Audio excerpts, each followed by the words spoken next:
Hello दोस्तों, मैं सौरभ मलिक आप सभी का टॉपिक स्टडी में स्वागत करता हूं। दोस्तों, आज मैथ की वीडियो में हम पढ़ने वाले हैं मैथ का important chapter profit and loss. जैसे आप सभी को पता है, मैं डेली एक चैप्टर कवर करा रहा हूं आपका मैथ का, रीजनिंग का, और ऑनलाइन टेस्ट चलता है रात को। तो ये सभी वीडियोज़ आपको मिलती रहेगी। और आज इस वीडियो में हम डिस्कस करने वाले 10 ऐसे पर्सन जो कि हमेशा पूछे जाते हैं एग्जाम में और उनमें प्रॉब्लम रहती है, मतलब कॉन्सेप्ट क्लियर नहीं होता है, ट्रिक नहीं पता है। तो वो सब कुछ डिस्कस करूंगा मैं आज इस वीडियो में। बस आप इस वीडियो को पूरा एंड तक देख लीजिएगा, कभी प्रॉब्लम नहीं आएगी उन सभी क्वेश्चंस में जो एग्जाम में पूछे जाते हैं। हो सके तो शेयर करिएगा अपने सभी दोस्तों को, और वीडियो पसंद आए तो लाइक करना बिल्कुल मत भूलिएगा। आगे इसी तरीके की वीडियोस लेने के लिए बेल आइकन को ऑन कर लीजिएगा चैनल को सब्सक्राइब करने के बाद। तो चलिए स्टार्ट करते हैं आज के इस चैप्टर को। और यहाँ पे मैं बिल्कुल बेसिक से जीरो लेवल से स्टार्ट करने वाला हूँ प्रॉफिट एंड लॉस को। सबसे पहले मैं आपको कॉस्ट प्राइस, सीपी क्रय मूल्य, और सेलिंग प्राइस विक्रय मूल्य के बारे में बताऊंगा, क्योंकि बहुत सारे बच्चे जब हाई लेवल के क्वेश्चन पे हम जाते हैं, और अच्छे लेवल के क्वेश्चन पे जाने के बाद में जब हमें ये नहीं पता चलता कि कौन सा इसमें सीपी और कौन सा एसपी है, तो वहाँ पे बहुत प्रॉब्लम आती है। तो बिल्कुल बेसिक से पढ़ते हुए चलेंगे स्टेप बाय स्टेप, तो प्रॉब्लम कहीं पे नहीं आएगी। मैंने लिखा है यहाँ पे सीपी क्रय मूल्य। देखिए, सबसे पहले तो ये चीज़ क्लियर होगी कि सीपी को ही क्रय मूल्य बोला जाता है। और राम ने 10,000 रुपये में मोबाइल खरीदा, यानी कि जितने रुपए में राम ने मोबाइल को खरीदा वो क्या है, सीपी है, वो क्रय मूल्य है। ठीक है। सेलिंग प्राइस क्या होती है, राम ने 12,000 रुपये में मोबाइल बेच दिया, एक तो ये सीपी है, और राम ने 8,000 रुपये में बेच दिया, सॉरी सेलिंग प्राइस है, एसपी है। 8,000 रुपये में मोबाइल बेच दिया तो ये सेलिंग प्राइस है। दो सेलिंग प्राइस का मतलब क्या है, राम ने एक बार तो इस मोबाइल को प्रॉफिट पे बेचा है 2,000 के, और एक बार बेचा है लॉस पे। तो इस कंडीशन में आप समझ गए होंगे कि सेलिंग प्राइस आपकी दो हो सकती है। ठीक है, एक आपकी प्रॉफिट वाली, एक लॉस वाली। अब यहाँ पे हमें क्या पता चलता है कि जब हमारा प्रॉफिट होगा तो सेलिंग प्राइस बड़ी होगी, कॉस्ट प्राइस से सेलिंग प्राइस आपकी बड़ी होगी। और जब हमारा लॉस होगा तो हमारी सीपी से सेलिंग प्राइस छोटी होगी। तो इस चीज़ को यहाँ पे दिमाग में रखिएगा। जैसे मैंने यहाँ पे बता भी दिया आपको, जब प्रॉफिट होगा तो जो 12,000 रुपये में मोबाइल बेचा है, 10,000 का मोबाइल, तो हमारी सीपी बड़ी है तो हमारा प्रॉफिट हुआ है। और जब लॉस होगा तो हमारा कॉस्ट प्राइस जो है वो बड़ा होगा और सेलिंग प्राइस छोटा होगा। तो यहाँ पे एक चीज़ और मैं आपको बता देता हूँ। देखिए, जब भी आपका प्रॉफिट हो चाहे लॉस हो, तो नीचे जो रखा जाएगा, बेस में रखा जाता है। जब पूछा जाता है कि प्रॉफिट परसेंटेज बताइए, लॉस परसेंटेज बताइए बताइए, क्वेश्चन में पूछा जाता है, तो नीचे हमेशा सीपी आता है, कॉस्ट प्राइस आता है, क्रय मूल्य आता है। ठीक है। अब एक बार तो सीपी आपका बड़ा है और एक बार छोटा है। अब छोटा जब होता है जब प्रॉफिट होता है, तो जब भी प्रॉफिट होगा तो नीचे छोटे वाली अमाउंट आएगी, नीचे छोटे वाली जब भी प्रॉफिट होगा। और जब भी लॉस होगा तो नीचे बड़े वाली अमाउंट आएगी। है दोनों बार सीपी, बट इस कंडीशन को समझ लीजिए, क्योंकि कई बार आप कंफ्यूज रहते हैं कि अब नीचे कौन सी आएगी। तो छोटे बड़े से भी आप समझ सकते हैं कि जब प्रॉफिट होता है तो नीचे छोटा, प्रॉफिट के टाइम पे नीचे छोटा, और लॉस के टाइम पे नीचे बड़ा आएगा। वो मैं आपको धीरे धीरे क्वेश्चन में बताऊंगा। इसका मतलब आपको तब समझ में आएगा जब मैं क्वेश्चन कराऊंगा। ठीक है। चलिए अब एक बेसिक से क्वेश्चन पे चलते हैं। यहाँ पे लिखा है ratio of CP and SP, यानी कि कॉस्ट प्राइस और सेलिंग प्राइस, क्रय मूल्य और विक्रय मूल्य का रेशियो दे रखा है 5 और 4। हानि प्रतिशत बताओ। यहाँ आप समझ गए, कॉस्ट प्राइस यानी कि राम ने जितने में खरीदा था, 5 में खरीदा था यानी कि कॉस्ट प्राइस, और 4 में बेच दिया, तो कितने का लॉस हुआ, 1 का। यहाँ पे 1 का लॉस हो रहा है। और मैंने क्या बताया था अभी आपको, लॉस के टाइम पे नीचे कौन सा आता है, बड़े वाला। तो इन दोनों में बड़ा कौन सा है, सीपी। तो मैंने बताया था आएगा नीचे सीपी, बट आपको ये भी पता होना चाहिए कि बड़े वाला आता है, क्योंकि कई बार यही समझ में नहीं आता कि नीचे अब रखे कौन सा।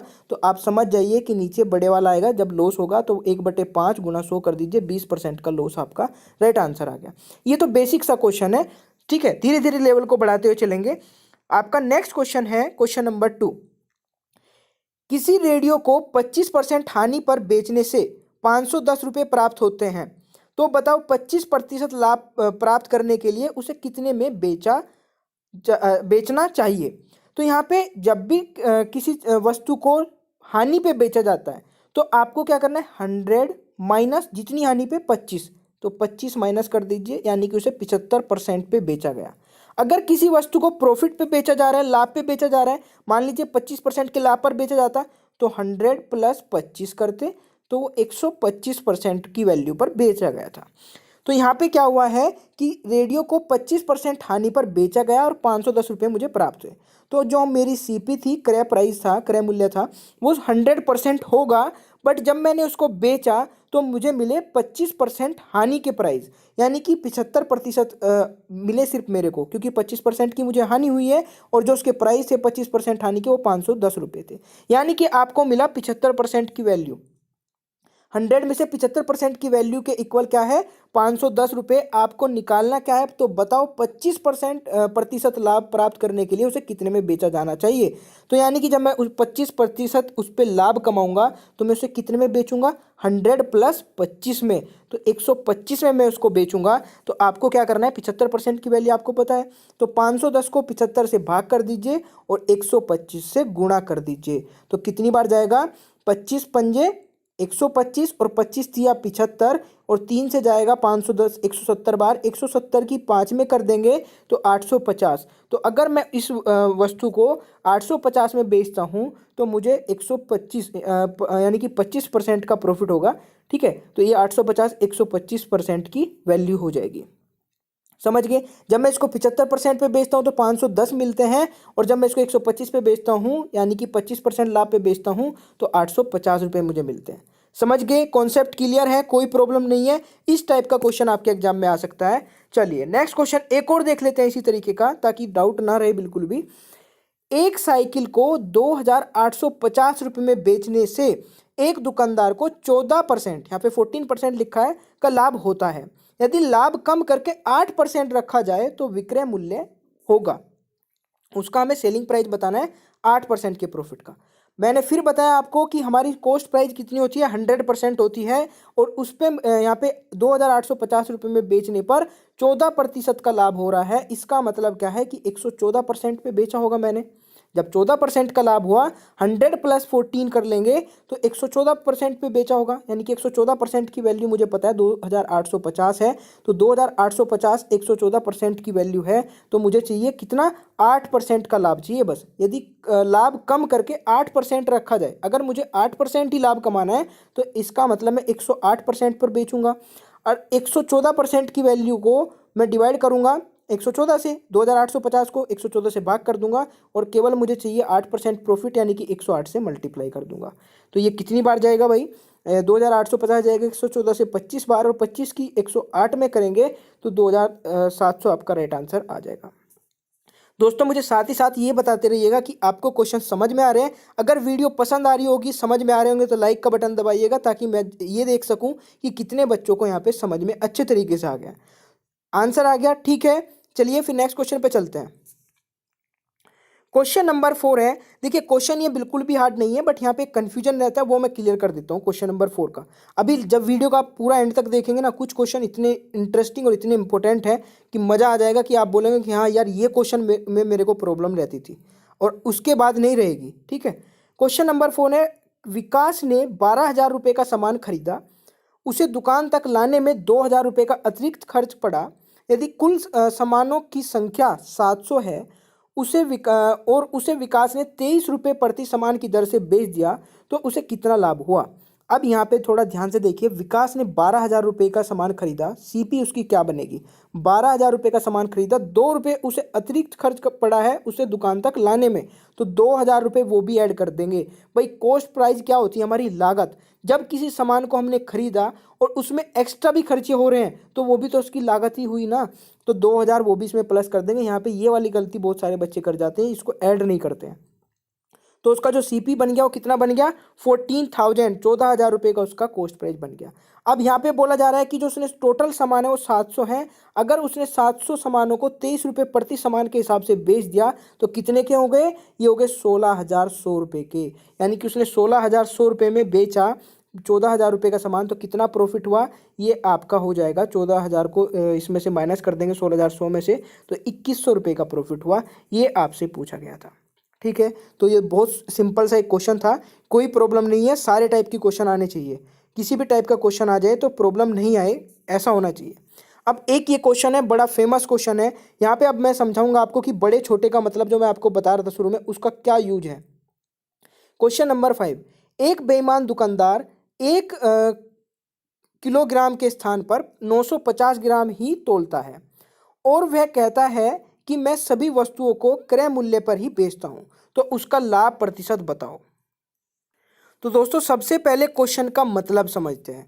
क्वेश्चन में बोला जा रहा है कि एक बेईमान दुकानदार है जो कि कुछ गड़बड़ करके वो 950 ग्राम बेचता है। ठीक है, 1 किलो के स्थान पे 950 ग्राम बेचता है, वो कुछ गड़बड़ कर देता है। ठीक है, जब वो 950 बेचेगा 1 किलोग्राम के जगह पे, तो वो प्रॉफिट कमा रहा है। बेचने में कितना प्रॉफिट कमा रहा है? 50 ग्राम का, हर 1 किलोग्राम पे 50 ग्राम का प्रॉफिट कमा रहा है। तो यहाँ पे क्वेश्चन में आपसे यही पूछा गया है कि वो कितना प्रतिशत लाभ कमा रहा है। ठीक है, और वो ये बोलता है कि मैं जितने में खरीदता हूँ ना सामान को, उतने में बेच देता हूँ। तो अगर वो जितने में खरीदता है उतने में बेच देता है, बट प्रॉफिट वो कहाँ से कमा रहा है? जो ये कम बेचता है तोलने में, यहाँ से वो प्रॉफिट कमा रहा है, यानी कि 50 ग्राम का प्रॉफिट कमाएगा। अब मुझे ये बताइए, प्रॉफिट हम किस चीज़ पे निकालते हैं? छोटे वाली अमाउंट पे, बड़े वाली अमाउंट पे? अब यहाँ पे आपको समझ में नहीं आएगा कि नीचे कौन सी रखी जाए।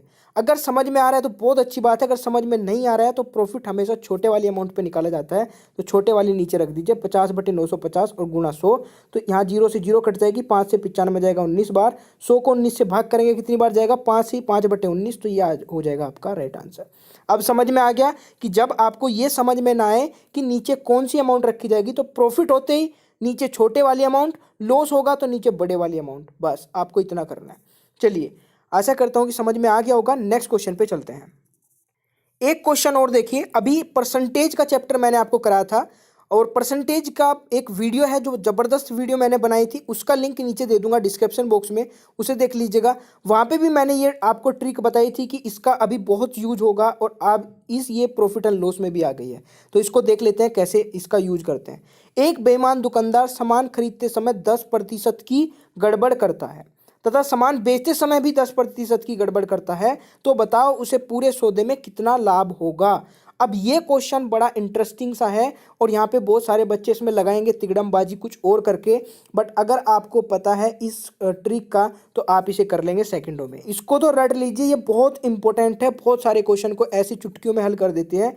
यहाँ पे है आपको x + y + x×y/100, आपको इतना पता होना चाहिए। जब भी 2% को 1% बनाना हो, 2% का कंक्लूजन निकालना हो कि उनसे बना क्या है, प्रॉफिट बना, लॉस बना, जो भी पूछा जाए, तो इसको उठा के अप्लाई कर दीजिए। अगर किसी भी क्वेश्चन में सिर्फ 2% दिए ना, कुछ भी नहीं दिया है डाटा, तो आपका ये अप्लाई होगा, और इससे आपको पता चलेगा कि प्रॉफिट हुआ या लॉस हुआ उस क्वेश्चन में। ठीक है, तो यहाँ पे देखिए क्या करना है आपको भाई। जब वो खरीदता है तब भी 10% की गड़बड़ करता है, जब बेचता है 10% की गड़बड़ करता है, यानी कि वो 10% प्रॉफिट तब कमा रहा है, 10% प्रॉफिट अब कमा रहा है। तो यहाँ पे बहुत सारे बच्चे क्या करेंगे, वो 20% प्रॉफिट कमा रहा है, और आपको ऑप्शन में भी मिल जाएगा, बट वो राइट आंसर नहीं होगा।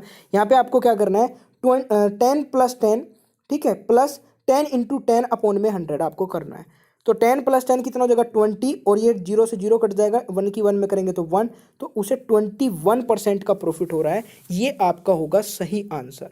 ठीक है भाई, आशा करता हूँ कि समझ में आ गया होगा। अगर किसी भी क्वेश्चन में डाउट रहता है तो नीचे कमेंट बॉक्स में टाइप कर दीजिए कि क्वेश्चन नंबर इसमें प्रॉब्लम है, बताइएगा दोबारा से, तो दोबारा से भी बताया जाएगा। चलिए नेक्स्ट क्वेश्चन पे चलते हैं।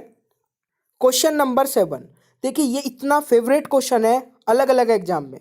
पुलिस का एग्जाम ले लीजिए, एसएससी का एग्जाम ले लीजिए, सभी एग्जाम में क्वेश्चन एक एक बार आ चुका है। बस थोड़ा सा लो हाई लेवल रहता है, यानी कि ये लो हाई लेवल भी नहीं बोल सकते, मतलब इसी टाइप का क्वेश्चन पूछा जाता है। तो इसमें बोला जा रहा है 4 रुपये में 3 के दर से नींबू खरीद कर 3 में 4 की दर से बेच दिए, तो बताओ हानि प्रतिशत बताओ। तो यहाँ पे देखिए, अब आपको थोड़ा पढ़ने में अजीब सा लगा होगा क्वेश्चन, अब करेंगे कैसे ये तो पता ही नहीं चलेगा। यहाँ पे बोला 4 रुपये में 3 की दर से नींबू खरीद कर 3 में 4 की दर से बेच दिए, तो आपको ज़्यादा क्वेश्चन समझने की जरूरत भी नहीं है। यहाँ पे आपको बस एक चीज़ पता होना चाहिए, ये प्राइस है और ये क्वांटिटी है, बस। अगर आपको इतना पता चल गया तो एक साइड में लिखिए प्राइस, एक साइड में लिखिए क्वांटिटी।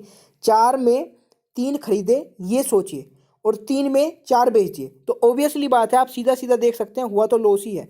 बट आपको अगर ये भी नहीं समझ में आ रहा कि लॉस हुआ प्रॉफिट हुआ, तब भी कोई टेंशन की बात नहीं है। इस तरीके से उठा के इनकी क्रॉस मल्टीप्लाई कर दीजिए, 3 की 3 में करेंगे 9, 4 की 4 में करेंगे 16। अब अगर क्वांटिटी वाली साइड बड़ी आए, अगर ये वाली साइड बड़ी आए तो हमेशा लॉस होगा, और अगर ये रुपीज़ वाली साइड बड़ी आए तो ये आपका प्रॉफिट होगा।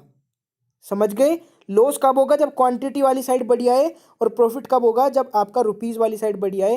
तो ये बिल्कुल सोचने वाली बात ही खत्म हो गई कि यहाँ पे इस क्वेश्चन में प्रॉफिट हुआ है लॉस हुआ, सीधा सीधा समझ में आ गया कि लॉस हुआ है। ये कितना लॉस हुआ है? 7 का लॉस हुआ है। अब फिर बात आती है कि इन दोनों में से नीचे कौन सा रखा जाए। नीचे आपका रखा जाएगा, जब लॉस होगा नीचे क्या रखा जाएगा, बड़े वाली अमाउंट। इन दोनों में बड़ी कौन सी है, ये वाली, तो नीचे रख दीजिए ये 7/16 गुना 100 से कर दीजिए, तो कितना आ जाएगा 43 कंप्लीट 3/4% आपका प्रॉफिट लॉस आ जाएगा, या फिर हम बोल सकते हैं 43.75% का लॉस होगा। अब ये बताइए कैसा मतलब क्वेश्चन लगा आपको ये सोल्व करने के बाद में। और इसी टाइप का एक क्वेश्चन मैं आपको देता हूँ घर के लिए, तो ट्राई करके देखिए, आंसर दीजिए कमेंट बॉक्स में। मैं जरूर देखूंगा कि कितने बच्चों ने आंसर दिया, ताकि मुझे पता चलेगी कि जो मैंने ट्रिक आपको सिखाई वो आपको समझ में कितनी आई है। तो ये वाला क्वेश्चन जल्दी से ट्राई करिए और राइट आंसर कमेंट बॉक्स में बताइएगा। चलिए, अगर नहीं होगा वो भी बताइएगा, मैं नेक्स्ट वीडियो में कवर करूंगा। क्वेश्चन नंबर 8 पे आते हैं। एक बहुत अच्छा क्वेश्चन है क्वेश्चन नंबर 8 भी। एक वस्तु को किसी मूल्य पर बेचने पर एक व्यक्ति को 20% का लाभ होता है। यदि वह उसे दोगुने मूल्य पर बेचे तो कितना प्रतिशत लाभ होगा। अब यहाँ पे जब किसी वस्तु को किसी मूल्य पर बेचने पर एक व्यक्ति को 20% का लाभ होता है, यदि वह उसे दुगने मूल्य पर बेचे तो कितना प्रतिशत लाभ होगा। मैंने माना उसका क्रय प्राइस जो सीपी है वो 100 है। अब जब उसे 20% का लाभ होगा उसे बेचने पर, तो सेलिंग प्राइस कितना हो जाएगा, 120 हो जाएगा। भाई समझे आप इसको, कॉस्ट प्राइस उसका 100 है तो सेलिंग प्राइस कितना हो जाएगा 120। ये क्वेश्चन तो हो गया आपका यहाँ तक। अब यदि के बाद क्या बोला जा रहा है, यदि वह उसे दोगुने मूल्य पर बेचे, दोगुने मूल्य यानी कि न्यू सेलिंग प्राइस कितना हो जाएगा, इसका डबल कर दीजिए, 120 का डबल कितना होगा 240। तो अगर वो उसे 240 पर बेचे तो कितना प्रतिशत लाभ होगा। भाई कॉस्ट प्राइस तो अभी भी हमारी 100 ही है, ठीक है, और न्यू प्राइस हमारा जो बन गया सेलिंग प्राइस वो कितना बन गया 240। तो ये डिफरेंस कितने का आया 140 का। तो यहाँ पे इससे निकाल लेंगे लाभ, तो 140 को 100 से भाग करेंगे और गुना कर देंगे 100 से, क्योंकि परसेंटेज पूछी गई है तो 100 से 100 कट जाएगा। 140% का आपको लाभ हो गया, ठीक है, प्रॉफिट, ठीक है। तो प्रॉफिट कितने का हुआ है 140%। अब बताइए क्या समझ में नहीं आया क्वेश्चन, अगर समझ में आया तो बताइएगा भाई कमेंट बॉक्स में। चलिए क्वेश्चन नंबर 9 पे आ जाते हैं। 9 भी बहुत अच्छा क्वेश्चन है, ये कैसे यार ब्लर सा हो गया। चलिए क्वेश्चन नंबर 9 में पढ़ के बताता हूँ, समझ में तो आ रहा होगा। किसी व्यक्ति ने एक कुर्सी 10% लाभ पर बेची, किसी व्यक्ति ने एक कुर्सी 10% लाभ पर बेची, यदि वह 20% कम पर खरीदे तथा 10 रुपये अधिक पे बेचता तो उसे 40% लाभ होता। कुर्सी का क्रय मूल्य ज्ञात कीजिए। बहुत इंटरेस्टिंग क्वेश्चन है, सेकंडों में होगा, समझिएगा एक एक लाइन को। भाई किसी व्यक्ति ने कुर्सी 10% लाभ पर बेची, यानी कि कुर्सी का जो सीपी होगा, क्रय प्राइस होगा, उसने 100 में खरीदी होगी, 110 में बेच दी 10% लाभ पर। ये तो हो गया आपका क्वेश्चन, कहाँ तक, यहाँ तक हो गया, यहाँ तक, ठीक है। वह उससे 20% कम में खरीदे, यदि वह उसे, देखिए यहाँ पे, यदि वह उसे 20% कम में खरीदे, 20% कम में यानी कि 80 में अगर वो खरीदे और 10 रुपये अधिक रखकर 40% का लाभ कमाए, यानी कि उसके 10 रुपये बढ़ा के 40% का लाभ कमाए।